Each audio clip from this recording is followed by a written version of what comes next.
There's one thing that we've heard before is that weather people always get it wrong, right? But this time, meteorologists are getting a lot of well-deserved praise for actually accurately forecasting Hurricane Milton's path. And let's take a look at the National Hurricane Center's first forecast back when Milton was just a tropical depression.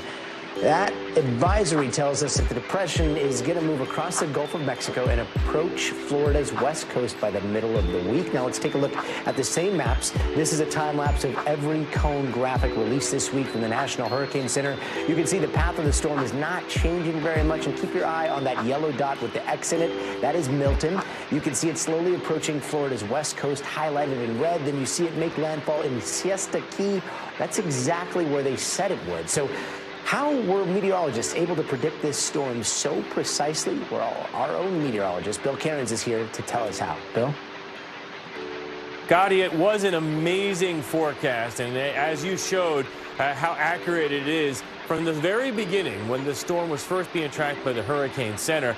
And, it's good because a lot of times scientists, you give them a hard time if they get it wrong.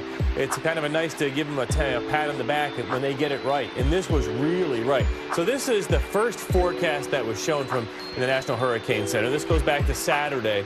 And you could just see, they had it becoming a major hurricane. Of course, they didn't have it becoming a Category 5, but they still had it being a major hurricane.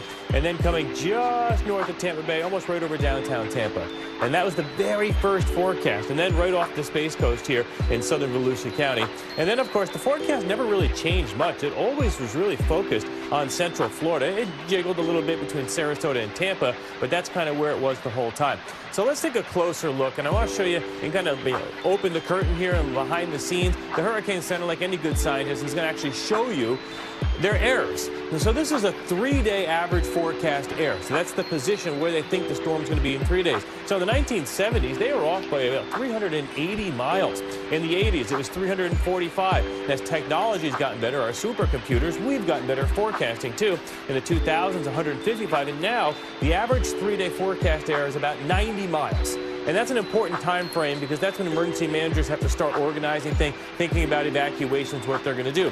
So 3 days in advance before the landfall, this was the forecast from the National Hurricane Center. Category 3, south of Tampa, north of Sarasota, with 125-mile-per-hour winds. Now let's look what the actual forecast was.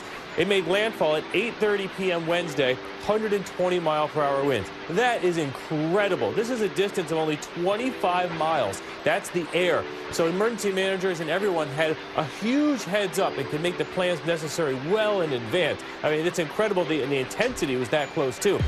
The track forecast used to be bad, and now they've gotten a lot better over the years.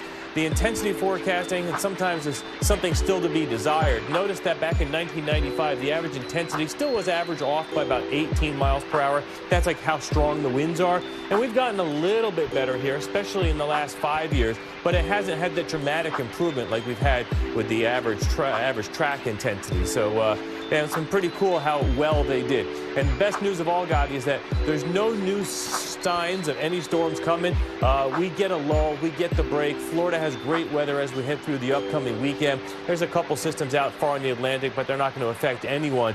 Maybe in about a week and a half, we could see something trying to form here in the Western Caribbean or off the coast of Mexico in the Pacific. But even that is, less than a flip of a coin. So, Gotti, hopefully we're done with all these big storms. The hurricane season does go to the end of November, but it's pretty rare to get big storms